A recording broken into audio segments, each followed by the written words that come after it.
요한복음 13장 36절에서 38절까지.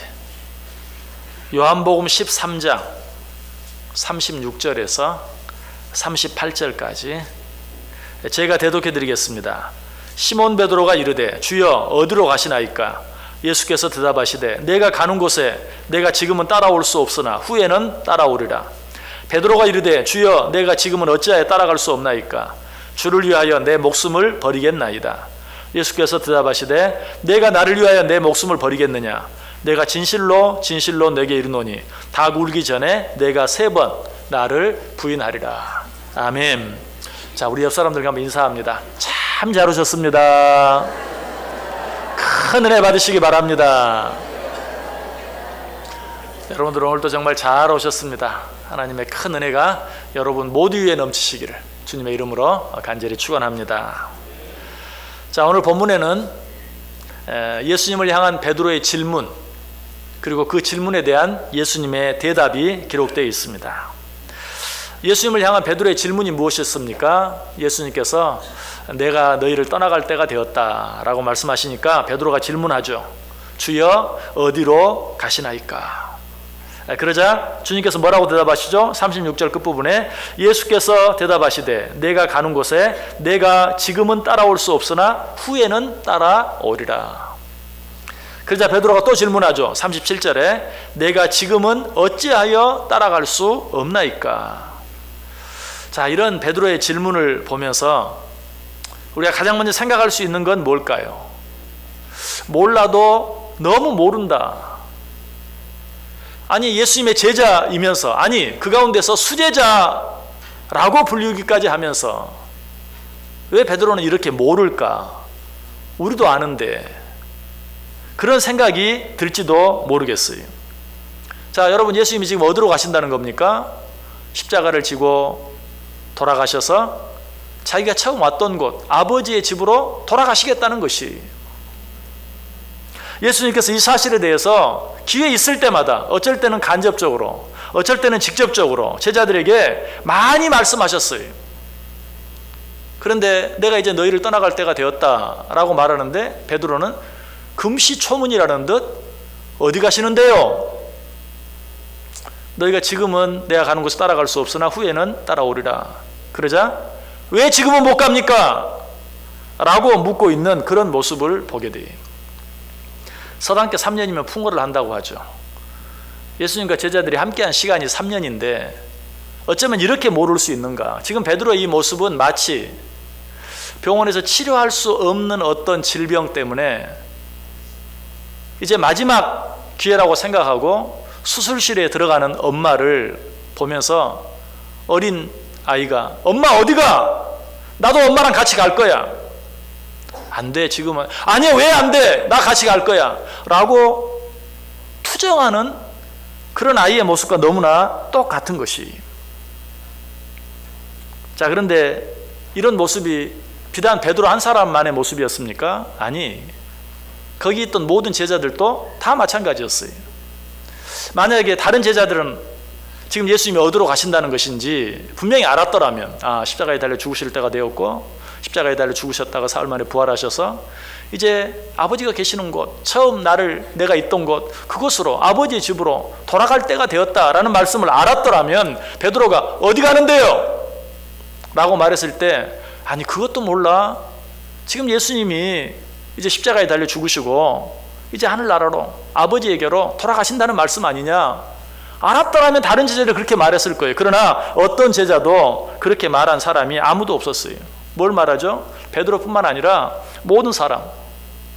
베드로가 특별히 무식해서가 아니라 거기 있는 모든 제자들이 지금 예수님의 말씀을 이해하지 못하고 예수님께서 뭐에 대해서 말씀하시는지 알지 못하고 있다는 사실이.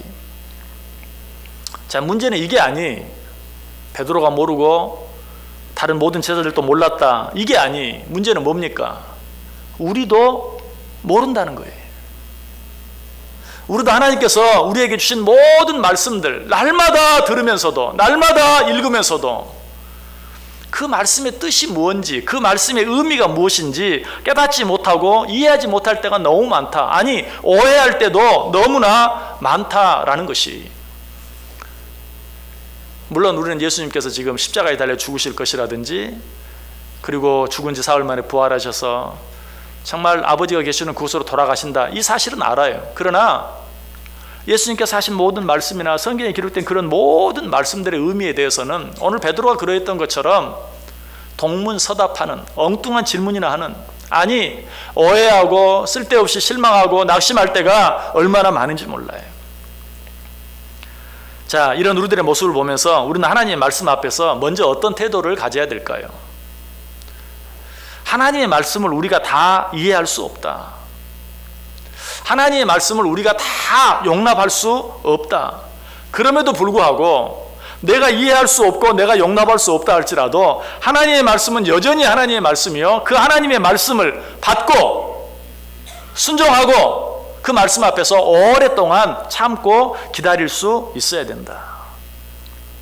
어떤 사람들은 매 주일마다 예배를 드리면서 그때마다 내게 은혜가 주어지지 않는 것 때문에 실망하고 낙심하는 분들이 있어요. 아유, 이렇게 나와서 예배 드리면 뭐하나, 한 번도 은혜를 제대로 받은 때가 없는데 도대체 하나님 말씀이 무슨 말씀인지 이해도 되지 않고 깨달아지지도 않고, 어쩔 때는 이해는 되는데 도무지 그 말씀대로 살아들이지도 못하고, 내가 이렇게 하나님의 말씀을 듣고 이렇게 예배를 하면 무슨 소용이 있는가, 실망하고 낙심하는 분들이 있어요. 또 어떤 분들은 기도하면서 내가 기도는 하는데 아무리 해도 즉각적인 반응이 없어요. 아니 좀 기다려도 응답이 없어요.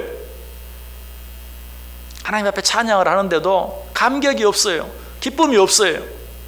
그럴 때 어떻습니까? 아유, 이렇게 기도하면 뭐해, 이렇게 찬송하면 뭐해. 역시 실망하고 낙심하고, 그러다가 결국은 기도하기를, 찬송하기를, 예배하기를 포기해버리는 그런 분들이 얼마나 많은지 몰라요. 그러지 마시길 바랍니다. 어쩌면 그것이 너무나 당연한 것이, 결론부터 말씀드리면 내가 지금 드리는 예배, 내가 하나님께 드리는 기도, 내가 하나님께 드리는 찬송, 하나님이 지금 듣고 보고 계십니다.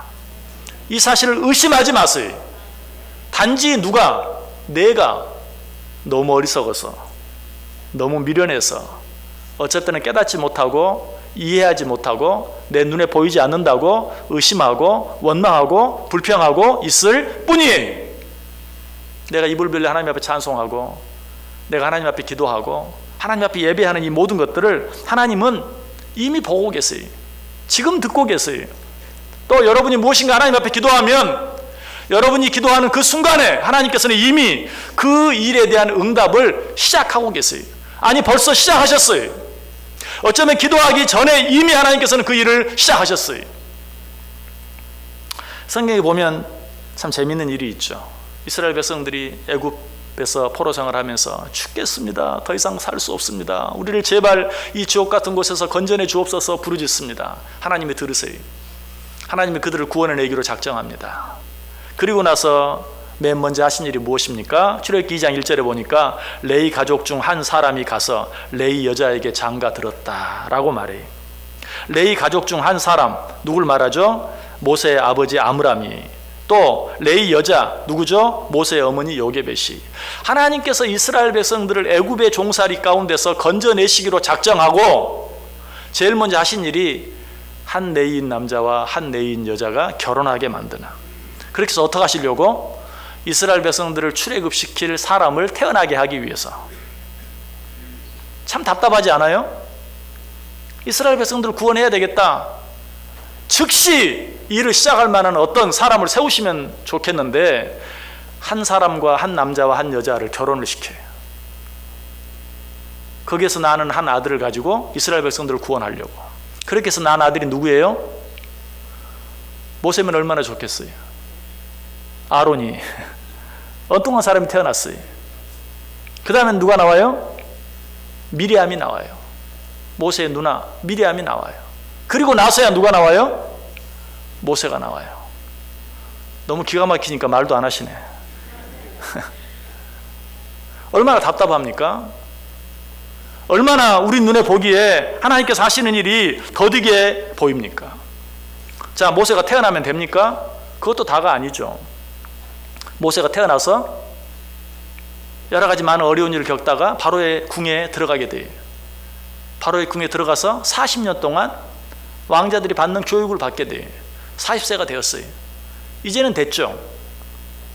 이제는 뭔가 일할 때가 되었죠. 아니, 그런데 모세는 또 거기서 사고 쳐가지고 미디안 광야로 도망을 가요.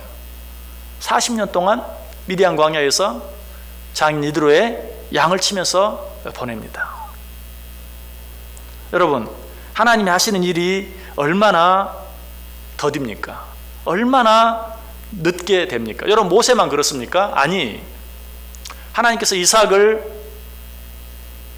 준비하시고 아브라함에게 내 아들을 주겠다라고 말했어요.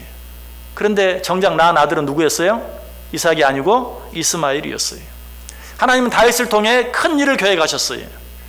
그런데 이새에게서 낳은 아들 가운데 다윗은 막내 아들이었어요. 요즘같이 뭐 둘 가운데 막내가 아니. 뿐만 아니라 하나님께서는 요셉을 사용하시길 원하셨어요. 그런데 요셉은 야곱의 12아들 가운데 11번째로 태어나는 것을 보게 돼요. 참 느려도 너무 느려요. 답답해도 너무 답답해요.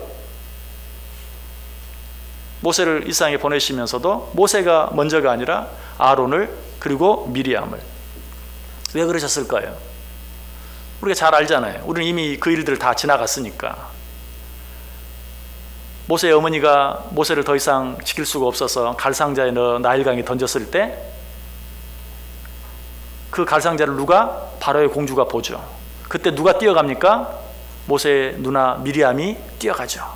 뛰어가서 내가 이 아이에게 젖먹일 유모를 데려올까요? 하나님께서는 그렇게 말할 사람이 필요했던 거예요. 또 후에는 어떻습니까? 모세에게 드디어 때가 되어서 이제 바로에게로 가라. 모세가 예 가겠습니다. 그랬습니까? 아니, 나는 입이 뻣뻣하고 둔하여 혀가 둔하여 갈 수가 없나이다. 그때 하나님 뭐라고 말합니까? 말 잘하는 네 형 아론이 있지 않느냐, 그와 함께 가라 라고 말씀하셨어요. 하나님께서는 모세를 통해서 이스라엘 백성들을 구원해내기 위하여 누구도, 미리암도 필요했어요. 또 누구도, 아론도 필요했어요. 무엇보다도 이 모세를 바로의 궁에 들여보내기 위해서 히브리 사람들이 태어나거든 무조건 다 죽여라 라는 그러한 법이 필요했어요. 아마 그 법이 없었으면 모세는 바로의 궁에 들어가지 않았을 거예요. 여러분, 그래서 우리가 이 일을 보면서 아마 이렇게 생각할지도 몰라요. 머리가 아주 빨리 잘 돌아가는 사람은, 아니 그 법이 필요했으면 뭐 아론 낳게 하고 미리암 낳게 하고 모세를 낳게 할 게 아니라 적당한 때에 이 양 늦은 거 아므람과 요게벳이 좀 늦게 결혼해서 그 법이 생기고 난 뒤에 결혼해서 그때 모세가 태어나면 될 텐데 왜 이렇게 일을 복잡하게 어렵게 하십니까?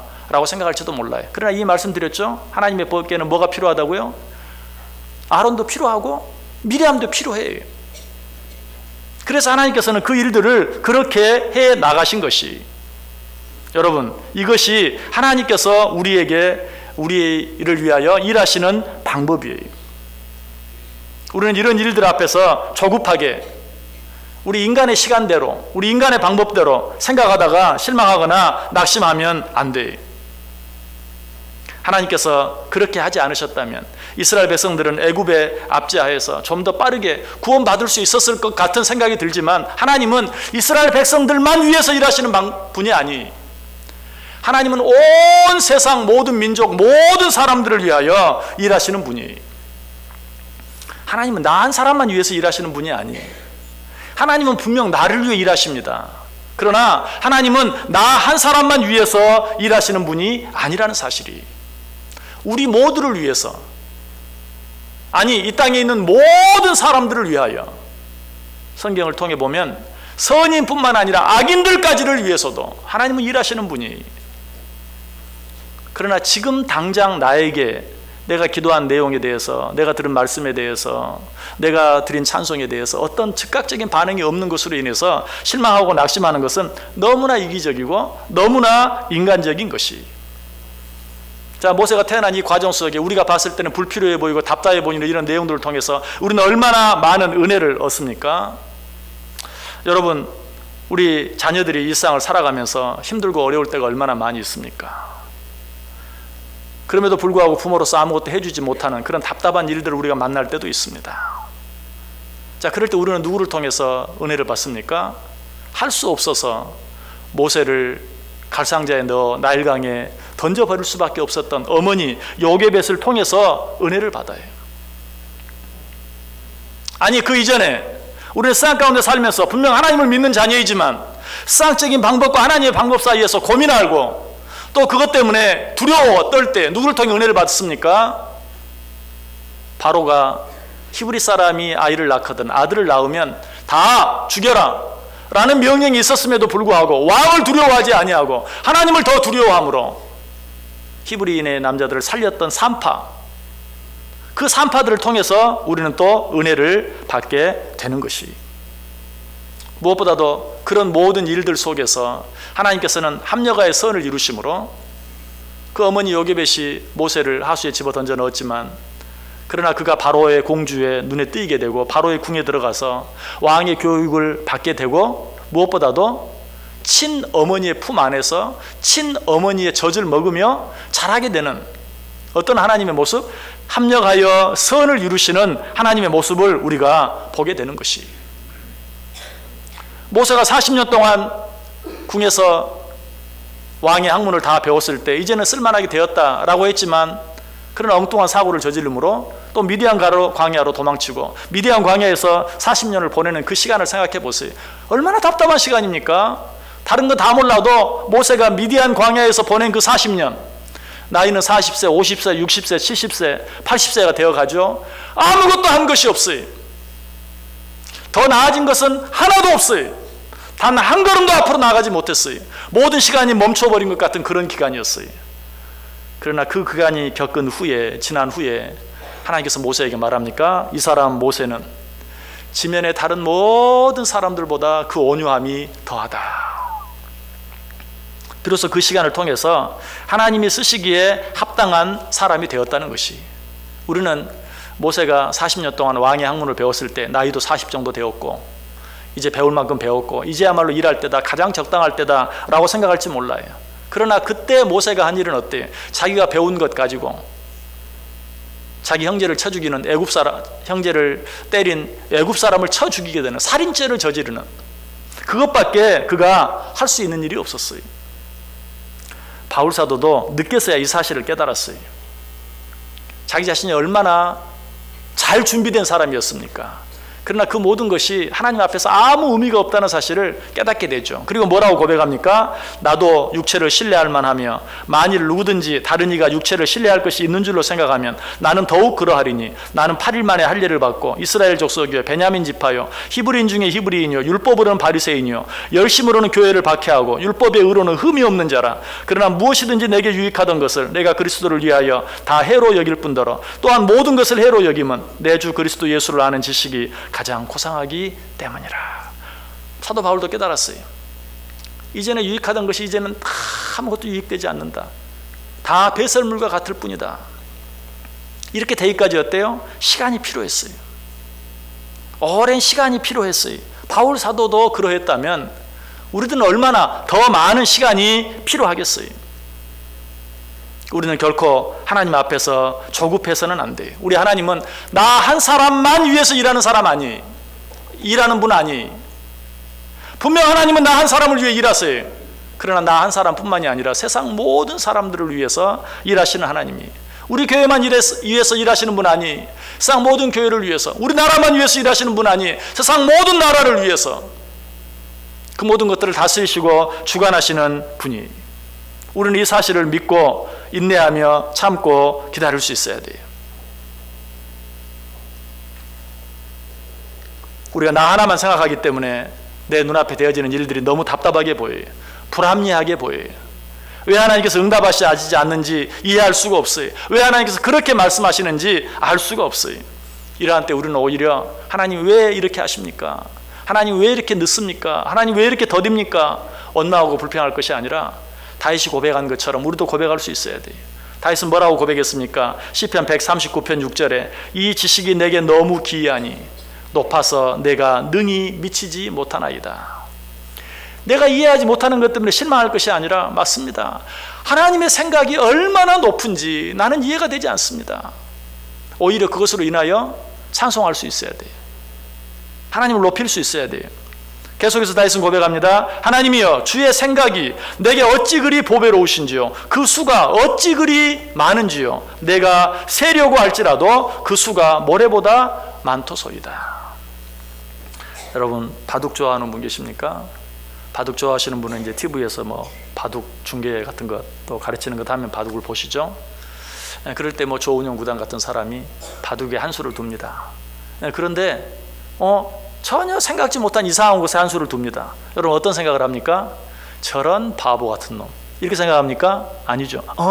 저게 무슨 수지? 왜? 조은현이 두니까. 저게 무슨 수일까?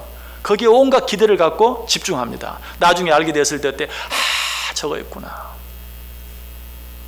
하물며 하나님께서 어떤 일을 하시는데 하나님 왜 그렇게 하십니까?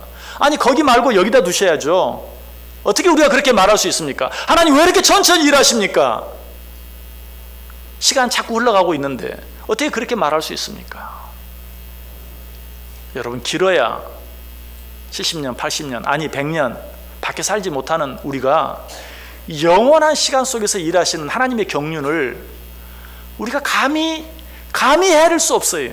우리가 입으로는 영원에 대해서 말을 해요. 여러분, 영원이 뭔 줄 알죠? 아는 것 같지만 몰라요. 영원, 그 영원한 시간은 우리가 상상할 수 없어요. 그런데 고작 요즘 수명 길어졌어 하면서 100년 사는 우리가 그 하나님의 뜻을 어떻게 다 이해할 수 있겠어요? 그 뜻이 다 이해가 되어지면 그 하나님은 우리가 믿을 필요가 없는 하나님이에요. 하나님이 하시는 일이 다 이해가 되어지면 그 하나님 아니, 좀 똑똑한 인간일 뿐이죠. 내가 다 이해할 수 없기 때문에, 하나님이 하시는 일을 내가 다 받아들일 수 없기 때문에, 그분은 그렇기 때문에 하나님이, 그렇기 때문에 우리는 그분을 찬양해야 돼요. 그렇기 때문에 우리는 그분을 높여야 돼요. 오늘 예수님께서 베드로에게 말해요. 내가 가는 곳에 내가 지금은 따라올 수 없으나 후에는 따라오리라. 그러면 그런 줄 알아야 돼. 그렇군요. 좀 더 기도하면서 좀 더 기다리겠습니다. 예수님께서 요한복음 13장 7절에도 말씀하셨죠. 예수께서 대답하여 이르시되 내가 하는 것을 내가 지금은 알지 못하나 이후에는 알리라. 이 말씀만 보면 좀 말씀해 주시면 좋을 텐데 무시하는 것 같기도 하고 기분이 나쁠 수도 있어요. 내가 하는 것을 내가 지금은 알지 못하나 이후에는 알리라. 그러면 또 그런 줄 알아야 돼. 그러고 기다릴 줄 알아야 돼. 그렇게 해서 이루어지는 것은 무엇이에요? 하나님의 뜻이고, 하나님께서는 그 모든 일들, 이해되어지지 아니하는 그 여러 가지 조각들, 퍼즐들을 통해서 합력하여 선을 이루어 가시는 것이. 왜 아론입니까? 아론도 필요해서. 왜 미리암입니까? 미리암도 필요해서. 하나님께서는 그렇게 당신의 일을 해 나가세요. 바울도 이 사실을 깨닫고 우리에게 이렇게 이야기합니다. 고린도서 13장 12절에서 우리가 지금은 거울로 보는 것 같이 희미하나 그때에는 얼굴과 얼굴을 대하여 볼 것이요 지금은 내가 부분적으로 아나 그때에는 주께서 나를 아신 것 같이 내가 온전히 알리라. 바울처럼 똑똑한 사람, 바울처럼 위대한 신학자, 그가 뭐라고 말해요? 지금은 거울로 보는 것 같이 희미하나. 여러분, 당시 거울은 요즘 같은 거울이 아니었어요. 석경, 돌을 맨들맨들하게 만들어서 보는 거울. 그보다 좀 더 돈 있는 사람들은 구리거울, 동경, 구리를 가지고 만든 거울. 그러니까 아무리 잘 보여도 흐릿하게 보여요. 지금은 거울로 보는 것 같이 희미하나 그때에는 얼굴과 얼굴을 대하여 볼 것이요 지금은 내가 부분적으로 아나 그때에는 주께서 나를 아신 것 같이 내가 온전히 알리라. 여러분, 하나님의 말씀이 다 깨달아지십니까? 다 깨달아지지 않는 것이 당연합니다. 혹시 깨달아지지 않는다고 그저 저 목사는 왜 설교를 저렇게 하는지 몰라, 좀 듣기 쉽게 쏙쏙 들어오게 좀 잘하면 좋을 텐데, 물론 그렇게 할 수도 있겠죠. 그렇지만 여러분, 정말 하나님의 말씀을 우리가 다 깨달을 수 없는 거예요. 지금 다 이해할 수 없는 거예요. 지금 다 용납할 수 없는 거예요. 우리는 오히려 그 사실을 통해서 정말 하나님을 높이고 하나님을 찬송하면서 하나님의 때를 기다릴 수 있어야 돼요. 여러분, 내가 하나님의 말씀을 들을 때뿐만이 아니, 내가 누군가에게 하나님의 말씀을 전할 때도 마찬가지, 하나님의 말씀을 가르칠 때도 마찬가지. 저도 그럴 때가 있어요. 어쩔 땐 나도 이해가 안 돼요. 그래도 기록된 하나님의 말씀이니까 선포하는 거예요. 하나님이 때가 되면 역사하실 것이, 여러분도 마찬가지. 주의 복음을 전할 때, 또 주의 복음을 가르칠 때, 교사로서, 목자로서, 또 전도자로서 누군가에게 복음을 전하고 가르칠 때 그 말씀을 받아들이지 않는다고, 이해하지 못한다고, 아유 저 벽창하고 같은 사람, 아유 저 고집이 센 사람, 세기의 경리기야, 아유 저런 사람한테는 말해도 소용없어, 아유 저런 사람은 이제 아예 안 보는 게 나아, 그렇게 쉽게 포기할 게 아니고 나는 전하는 거예요. 왜? 때가 되면 하나님께서 그 말씀을 통해서 결실하실 것이 분명하기 때문에 끝까지 전할 수 있어야 돼요. 사도 바울은 그래서 이렇게 말하죠. 나는 심었고 아볼로는 물을 주었으되 오직 하나님께서 자라나게 하셨나니 그런즉 심는 이나 물 주는 이는 아무것도 아니로되 오직 자라게 하시는 이는 하나님뿐이니라. 심는 이나 물 주는 이는 한 가지이나 각각 자기가 일한 대로 자기의 상을 받으리라. 나는 심었다, 아볼로는 물을 주었다. 누가 자라게 하셨다고요? 하나님께서 자라게 하셨다. 그러므로 나는 그저 심을 뿐이다. 나는 그저 물을 줄 뿐이다. 이런 마음으로 우리가 복음을 전하고 또 하나님의 말씀을 가르칠 수 있어야 돼요. 여러분, 이 시간에 분명히 믿으시길 바랍니다. 지금 우리가 처해 있는 상황, 환경, 여건, 또 나 자신의 모습, 그것이 내 눈으로 보기에는 어떠하든지, 내 머리로 이해가 되어지든지 되어지지 않든지, 하나님은 지금 그 안에서 살아계셔서 역사하시고 당신의 일을 진행하고 계시는 것을 믿으시기 바랍니다. 여러분이 무엇인가 믿음으로 기도했다면 하나님은 이미 여러분이 기도한 그 일을 시작하고 하셨고 진행하고 계시는 것을 믿으시기 바랍니다. 하나님은 절대로 약속을 어기시는 분이 아니.